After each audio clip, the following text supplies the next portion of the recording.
Truly a proud day for every Indian, and I guarantee you that this year's Republic Day ceremony and parade is going to be bigger and better than it ever has been before, despite all the COVID restrictions. As India celebrates its 73rd Republic Day, the country has geared up for its grandest ever parade on Delhi's Rajpath. India's military might and cultural diversity will be on display as part of the Azadi Ka Amrit Mahotsav.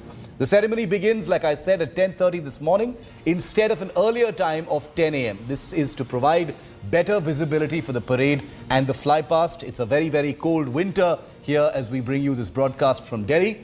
Meanwhile, to mark the occasion, the Ministry of Defence has organized a series of new and unique events that will be seen for the first time in today's parade. There will be a grand flypast by 75 aircraft of the Indian Air Force. This is the biggest ever fleet to be flying at the parade. The BSF women's contingent is also gearing up. The all-women biker team, Seema Bhavani, will showcase daredevil stunts today. In view of the pandemic, people are being encouraged to witness live events online on the MyGov portal or on their televisions here on India Today. Tableaus of 12 states and union territories and 9 ministries will be on display, which have been prepared on various themes under the umbrella of Azadi Ka Amrit Mahotsav.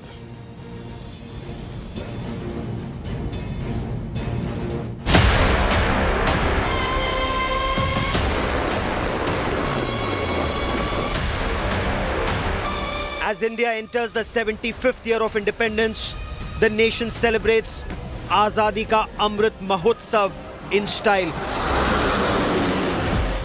On Rajpath, the world will see India's military might, rich cultural heritage, and a blend of the vintage and the latest weapons as the Republic marches on. Republic Day celebrations 2022 began on the 23rd of January this year with Prime Minister Narendra Modi unveiling the hologram of a 28 feet tall statue of Netaji Subhash Chandra Bose at the India Gate canopy. Republic Day 2022 will see a unique blend of the old and the new, tradition and modern.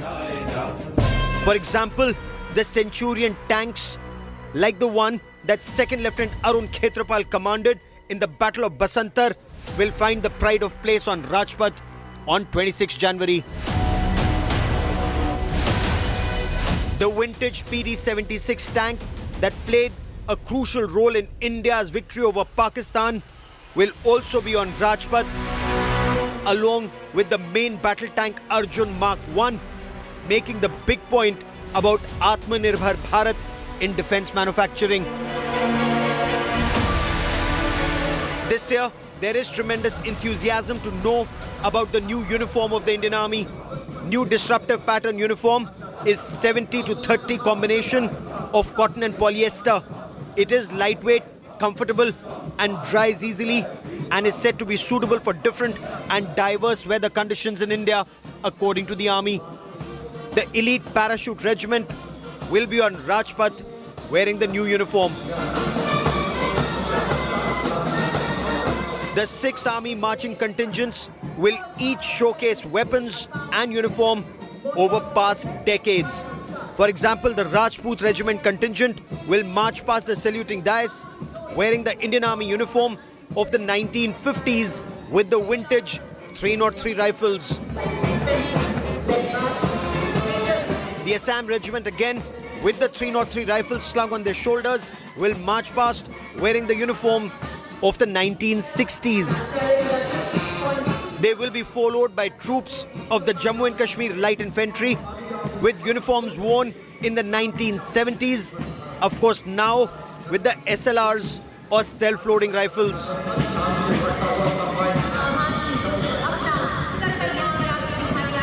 Republic Day 2022 also makes a big statement about women empowerment in uniformed services.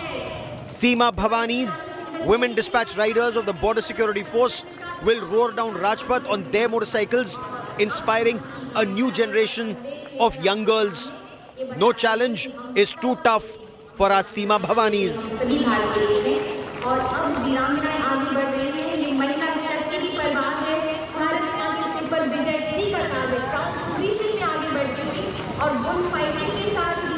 the Navy to the CISF to the SSB, multiple contingents will have women officers as part of the marching contingents.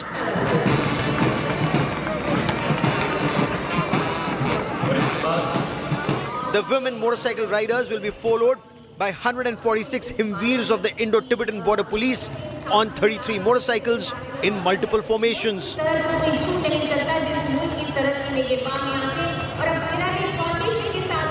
Due to COVID restrictions this year, the 16 marching contingents and 17 bands will not go all the way up to Red Fort, but the parade will culminate at the Major Dhyan Chand National Stadium. Of course, the 25 tableaus will go all the way to the historic Red Fort. Bureau Report, India Today.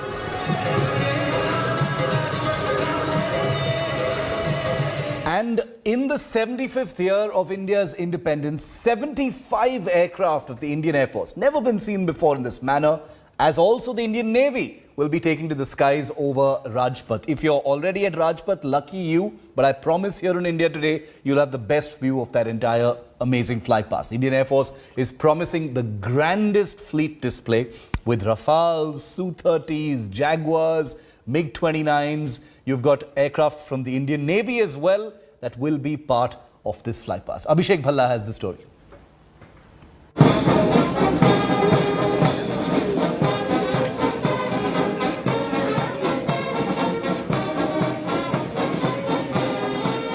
For the first time ever on Republic Day, the country will witness the grandest and largest flypast to mark the Azadi Ka Amrit Mahotsav. Showering pebbles to greet the spectator. 75 aircraft and helicopters, including Rafales, Sukhoi 30 MKI and MiG-29s will be flying over the Rajpath. The aircraft will be flying in the Amrit formation to commemorate 75 years of independence. The flypast will begin with the Dhwaj formation with 4 Mi-17 helicopters, followed by Rudra and Rahat formations with advanced light Dhruv helicopters.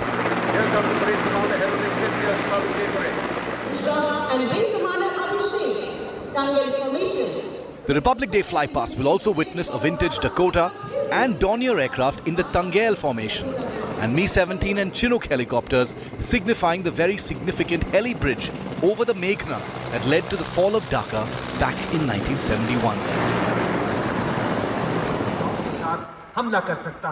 The parade this year will see Centurion tanks that played a crucial role in the Battle of Basantar. The Republic Day parade will not start at the usual time of 10 a.m. but 10:30 a.m., a half hour in the hope that the weather will be clearer.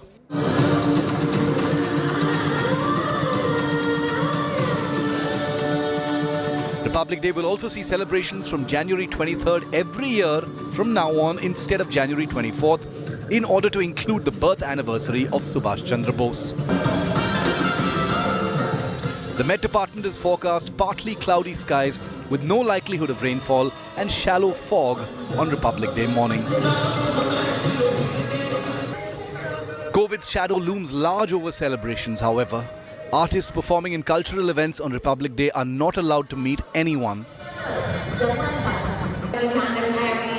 Following COVID protocols, only 5,000 to 8,000 people are allowed to attend the parade this year. Bureau Report, India Today. The highest peacetime gallantry honour, Ashok Chakra, will be bestowed on Assistant Sub-Inspector Babu Ram of the Jammu and Kashmir Police. It will be bestowed on his family. It's a posthumous award. Here's a story of why the incredible, astonishingly brave constable, Assistant Sub-Inspector, I beg your pardon, is winning this award.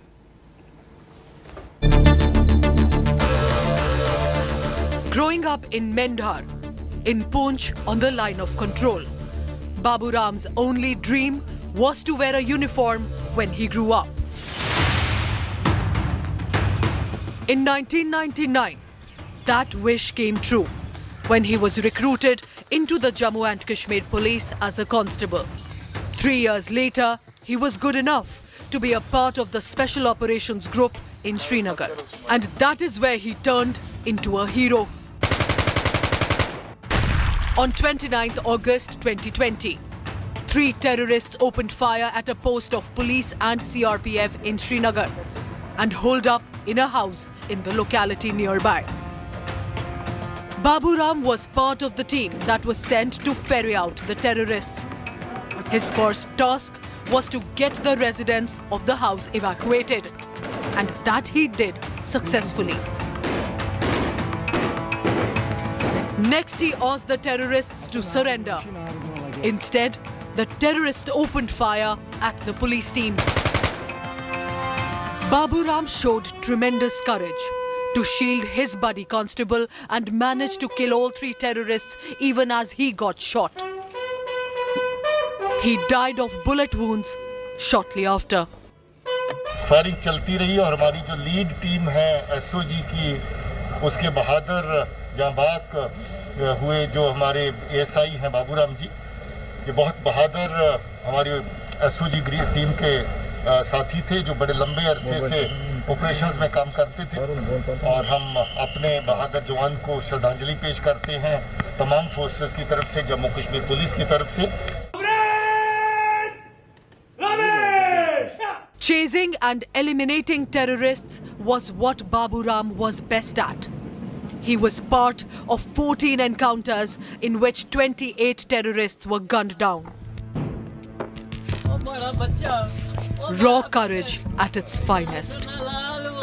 That was Assistant Sub-Inspector Babu Ram's action on that August day in 2020. He was 48 years old when he fell to terrorists' bullets. Bureau Report, India Today.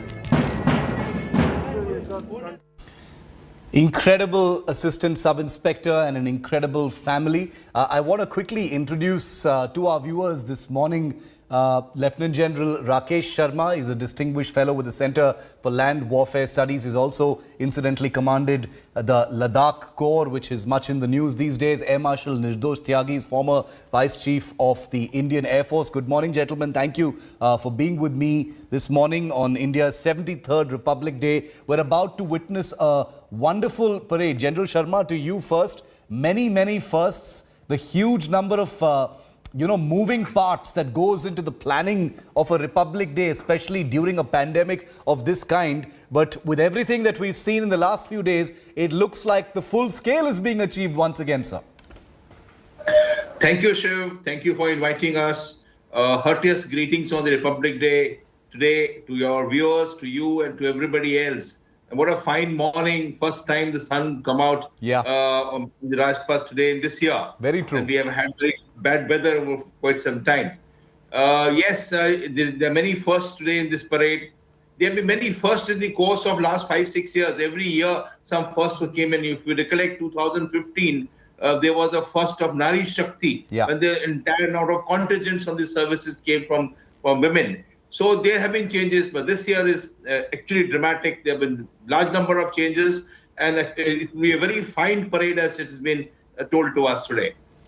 And I can't wait for it to start because you're so right, General Sharma, when you say that the sun has peeped out for the first time in the last couple of weeks. Everyone's been praying because most people are going to be able to see the Flypast maybe from their rooftops if they're lucky enough to get a sight. They've certainly heard the aircraft. Air Marshal Tyagi, you're a pilot. You know what it takes to actually put up an incredibly complicated Flypast. Of the kind that Republic Day usually affords. But this time it's going to be even bigger, 75 aircraft. You've got aircraft from the Navy coming in as well.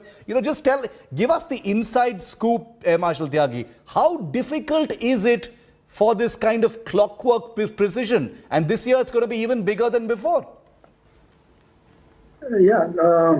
First of all, greetings to all of you on this occasion. As far as planning of Flypast is concerned, it starts well in advance.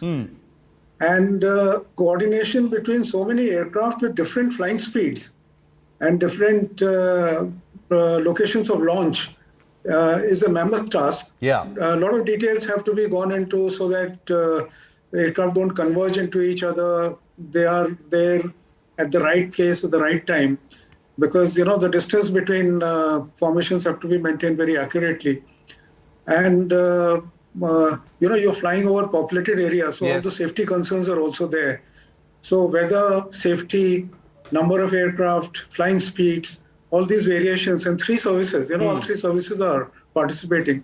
So it is difficult indeed, but it has been done, successfully over so many years. So I guess we look forward to a very exciting Flypast this year too. And, they make it look so easy. Also welcoming Vice Admiral Pradeep Kaushava, former commandant of the National Defence College. He's a well-known veteran himself. Admiral Kaushava, welcome onto our coverage this morning.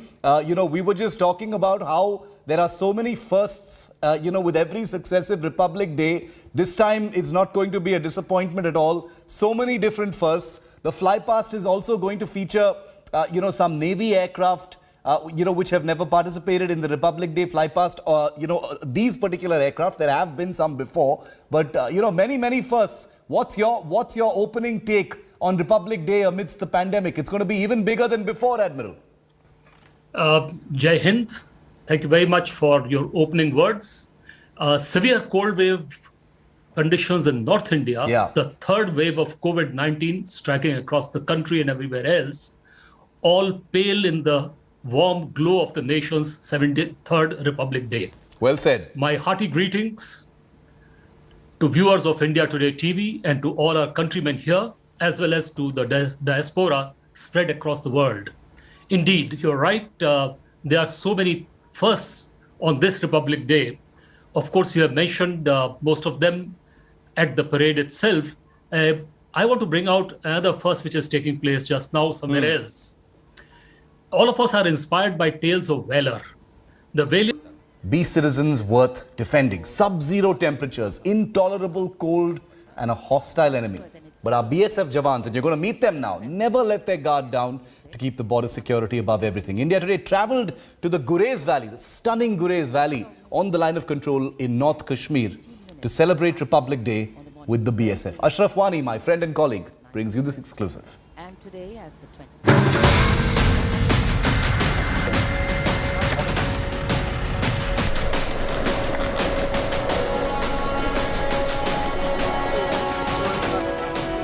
Bone-chilling temperature.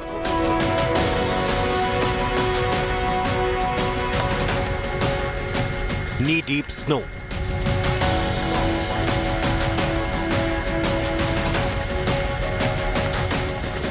Inhospitable terrain. Nothing can dampen the spirit of India's snow warriors. India Today celebrates Republic Day with BSF Jawans in Gurez Valley on the line of control. Whole nation is celebrating Republic Day. We are here on the line of control in Gurez sector, and amid -5-degree temperatures and snow cover everywhere, the BSF Jawans are also hoisting the national flag here on the line of control. And in fact, you can see how these soldiers of the Indian Army and the BSF are celebrating Republic Day.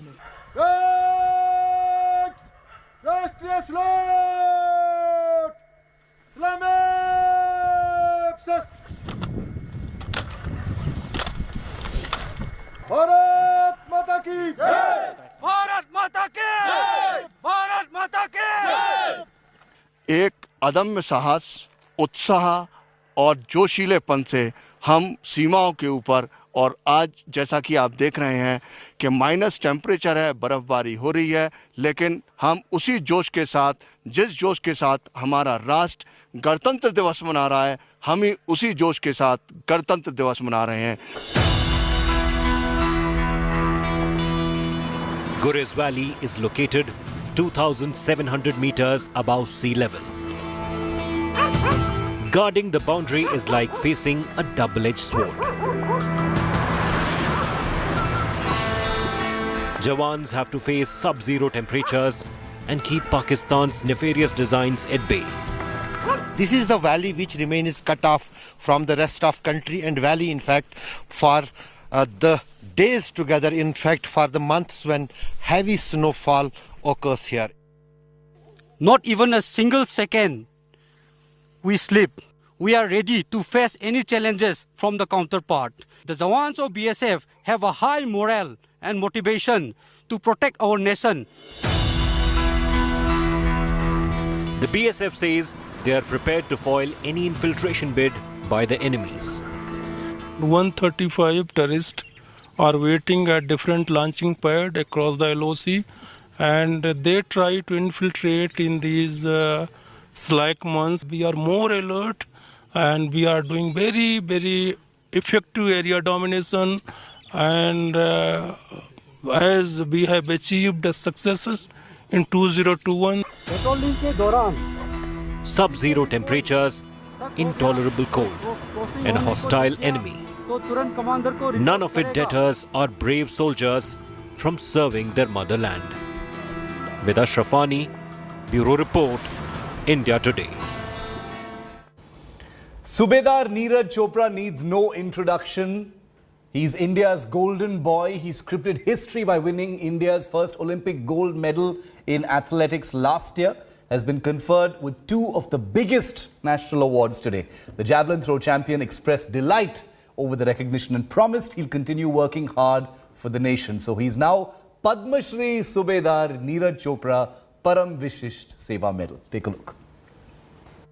Shri Neeraj Chopra को वर्ष 2021 के लिए major Dhyanchand खेल रत्न से सम्मानित किया जाता है। Shri Neeraj Chopra. It's raining awards for India's Olympics hero Neeraj Chopra. The man with the golden arm has been bestowed with two great national honours.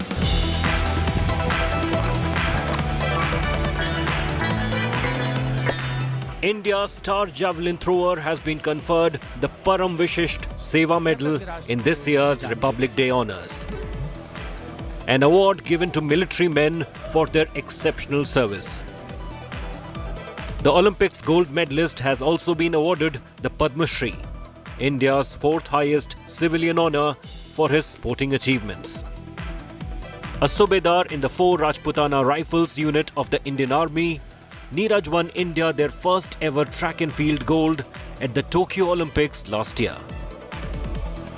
But this is not the first time Neeraj has been rewarded for his exceptional performances in the sporting arena. In 2018, he was awarded the Arjuna Award after winning gold at the Asian Games. In 2020, he was bestowed with the Vishisht Seva Medal, and after his crowning victory at the Tokyo Games, he was conferred India's highest sporting honour, the Major Dhyanchand Khel Ratna. The Param Vishisht Seva Medal and the Padma Shri are the latest in his long list of achievements. And Neeraj, who is currently training in USA's San Diego, took to Twitter to express his gratitude. और काफ़ी खुशी है PVSM और पद्म श्री के लिए पता लगा, और आप सभी की विशेष और सपोर्ट के लिए बहुत बहुत धन्यवाद। और यहाँ पे अभी सुबह की ट्रेनिंग के लिए आए हैं।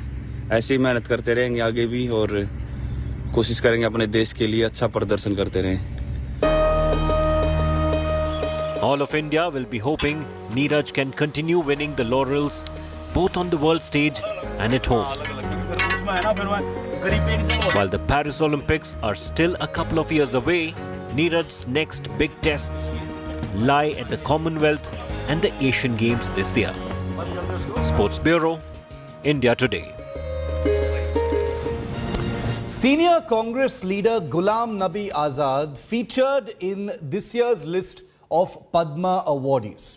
And it has instantly triggered speculation of another high-profile Congress exit. Remember, it happened on a day when RPN Singh dumped the party. Ghulam Nabi Azad, a rebel G23 leader, was conferred with a Padma Bhushan this year as part of the Republic Day Awards, the third highest civilian award on the eve of Republic Day.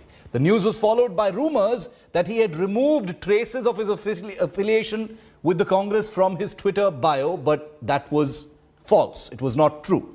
Dubbing the reports as mischievous, Ghulam Nabi Azad clarified that he has not changed his bio and it was a mischievous propaganda to create confusion. The news also prompted party colleague Jairam Ramesh to post an ugly cryptic attack that seemed to be a jibe at Ghulam Nabi Azad. Jairam Ramesh tweeted supporting another Padma awardee, Buddhadev Bhattacharjee of the CPM, and his decision to reject the awardee. Jairam Ramesh basically tweeted on the Buddhadev story saying, this is the right thing to do. He wants to be Azad, not Ghulam.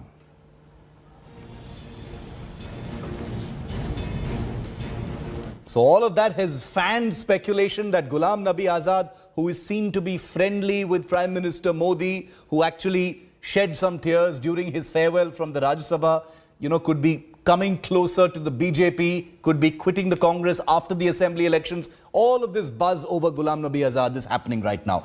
Meanwhile, controversy has erupted in a big way over Buddhadev Bhattacharjee, former Chief Minister of West Bengal, stalwart leader of the CPM, declining and refusing the Padma Bhushan that was bestowed on him.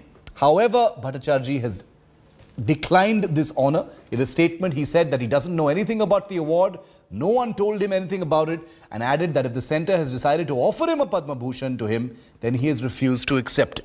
Well, according to the CPM, the party, it was a decision of both Bhattacharjee and the party. Responding to this, however, government sources tell India Today that no information was given to the central government about the decision of the family of Buddhadev to refuse the award, and this was likely a political afterthought after the party intervened, adding that the announcement of the award happened only on Tuesday evening. Government sources have called the refusal a political afterthought because when the family was intimated about the award, there was no information about turning it down.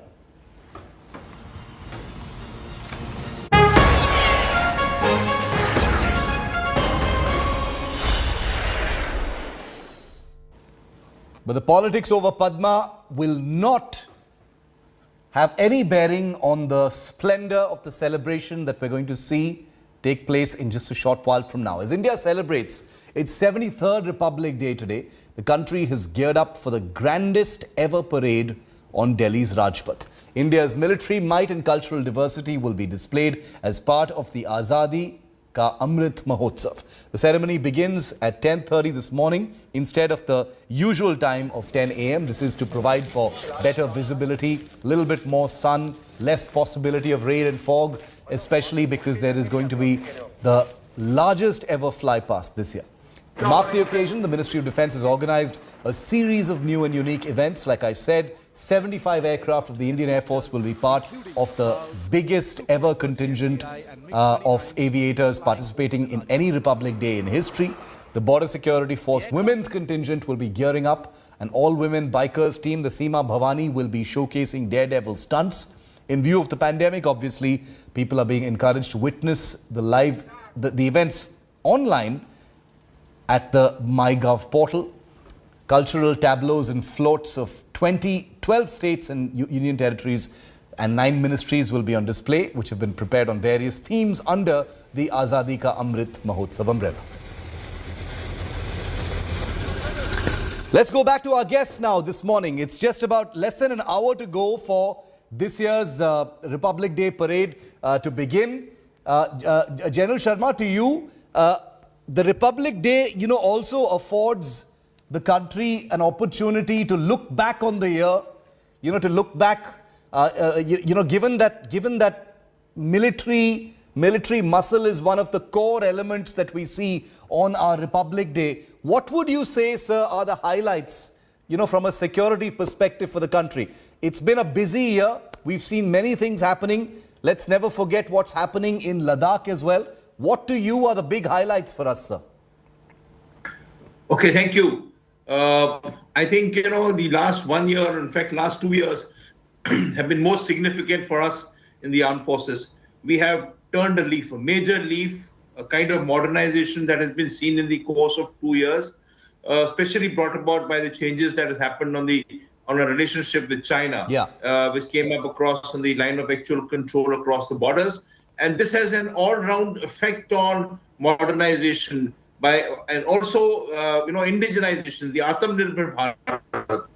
Now, one of these great achievements that will be visible on the beating the retreat when you say these 1,000 odd drones that will be visible across there. Yeah. This is all indigenous technology being brought across there. So when you see the changes being brought about, while this parade may show the 303 rifles and the uniforms of the 50s and the 60s, but the transformation that the armed forces are going through in the course of last few years is actually great.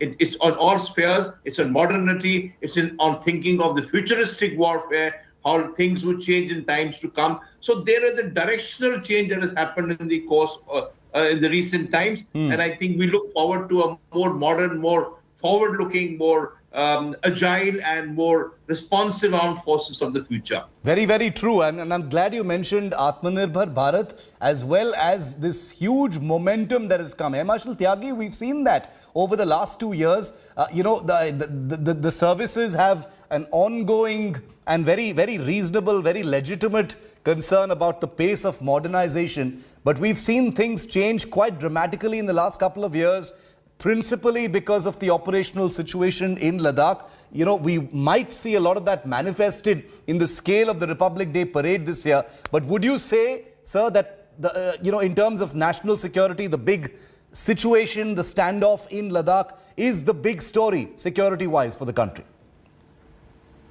No doubt. I mean, the situation in Ladakh has caused a great deal of concern. It has been handled very well so far, as far as I can see. But just to elaborate on what General Sharma covered about Atmanirbhar, and yes. You see, it's very important for a country for strategic reasons to be Atmanirbhar. If you produce your own equipment, then you can put it to use whenever you feel like and how you feel like. Then you can't be arm twisted. And there has been a great deal of development. And if you give me about 2-3 minutes, I can cover that. You want me to go ahead? Please go ahead, sir. Please go ahead. Okay. So now, you see, in earlier wars and conflicts, you're using mainly foreign equipment. And as we stand today, you find that we have already developed an AEW&C, and we are, that is early warning system, airborne early warning system, and we are on, path to develop the next generation airborne radar, the AWACS. As far as aircraft, fighter aircraft are concerned, Tejas is being inducted, Mark II on its way, and MK in the pipeline. Yes.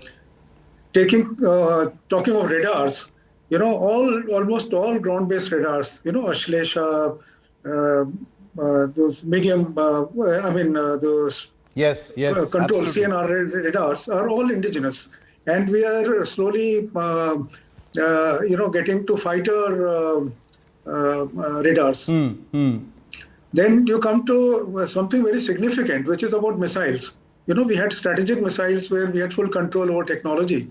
Then came the ground-based anti-air missiles. And now it is air-to-air missiles where significant progress has been made. And we were a little slow in sensor technologies where we've made great strides. And in case of BrahMos, you got next generation longer range having been tested. So all this gives confidence that by the time the next conflict comes, we'll be probably fielding quite a lot of indigenous, made in India, developed in India equipment. Absolutely. Admiral Kaushava, because the Republic Day event, happens at Rajpath, obviously, unfortunately, we can't see Navy ships. The Navy will be represented through a float and some aircraft. We do know that the Presidential Fleet Review will be taking place next month in Visakhapatnam as well. But in terms of Atmanirbhar Bharat, sir, can you give us a perspective on how the last 2 years have been from your perspective? Because in many ways, it is the most difficult thing to achieve. And as Air Marshal Tyagi correctly said, it is a strategic imperative to be self-reliant in weapon systems, because Republic Day after Republic Day, we're constantly showing foreign weapons. One hopes that a Republic Day near in the future will be 90 to 95, if not 100% Indian weapons.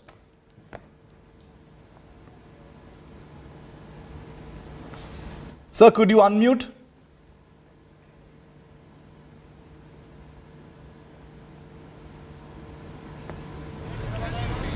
I think he's on mute.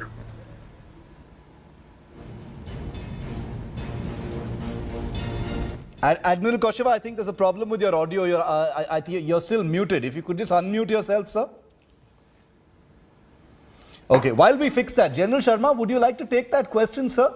The big imperative, you know, is it wishful thinking to hope that we will have a Republic Day, you know, in our lifetimes where we will see largely only Indian weapon systems? Because, you know, it is glorious to see all these. I'm not disrespecting these systems. These are systems that keep our country safe.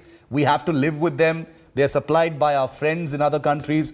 I'm not casting aspersions on that. But it is a great ideal to have and a target to achieve, to be totally self-reliant, sir. Yeah, thank you, Shiv. Actually, speaking, this is a very laudable objective, to have Atmanirbhar Bharat and you be totally self-reliant in the weaponry and the equipment that we have. But I think it is some miles to go. There are years to go before we actually achieve this kind of thing. Atmanirbhar Bharat does not actually mean that we are totally self-reliant immediately, as it has been stated. It will take times to come. We have to start manufacturing many of these equipment outside the realms of the DRDO, employing the civil sector, the public sector, and the private sector partnership. The private sector has to come up to their standards. We have to catch up with the private sector and provide right contractual opportunities for them to enliven themselves to the new weapon system. So all this is a work in being, and it will take some time. As you say, 100% down the Rajpath. Well, 100% down the Rajpath is some years away. But we have made strong strides, you know, by first having 105 odd items which were totally to be indigenized in India. Ammunition, there is rifle factory being established in Amethi. There would be, you know, in large amount of BrahMos missiles itself, we have done great amount of strides in all types of missiles, from anti-tank across to BrahMos and cruise missiles. So, you know, there is work in progress, and the thrust is right, the thought process is right, the methodology is right, but the whole system, it will take some years, maybe a decade or decade and a half to reach that kind of thing. When you say, okay, substantial equipment marching down the Rajpath, it in fact belongs all over to India. It'll be such a beautiful thing to see. You know, and I'm sure all soldiers and veterans would love that. And I agree with General Sharma.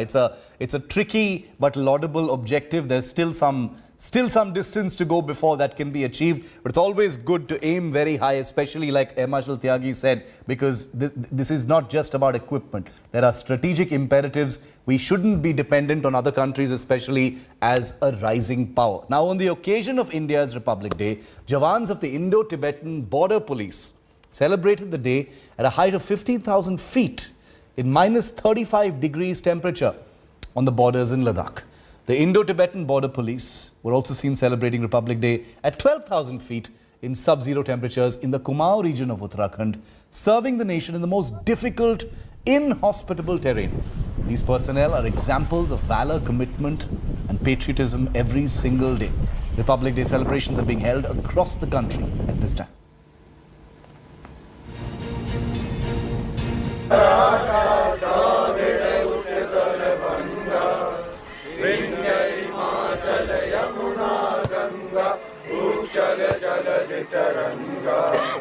तब शुभ नामे जागे, तब शुभ आशीष मांगे, गाए तब जय गाथा, जन गण मंगलदायक जय हे भारत भाग्य विधाता, जय हे जय हे जय हे जय जय जय जय हे।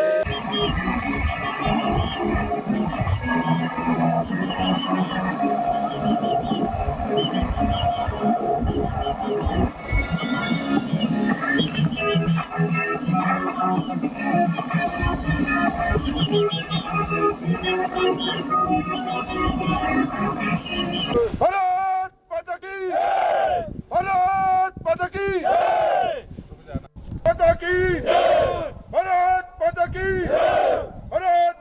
is celebrating Republic Day. We are here on the line of control in Gurez sector, and amid -5-degree temperatures and snow cover everywhere, the BSF Jawans are also hoisting the national flag here on the line of control. And in fact, you can see how these soldiers of the Indian Army and the BSF are celebrating Republic Day. Just about 40 minutes to go before the Republic Day parade begins, and we'll have all of it live for you here on India Today. Very quick break, back with much more.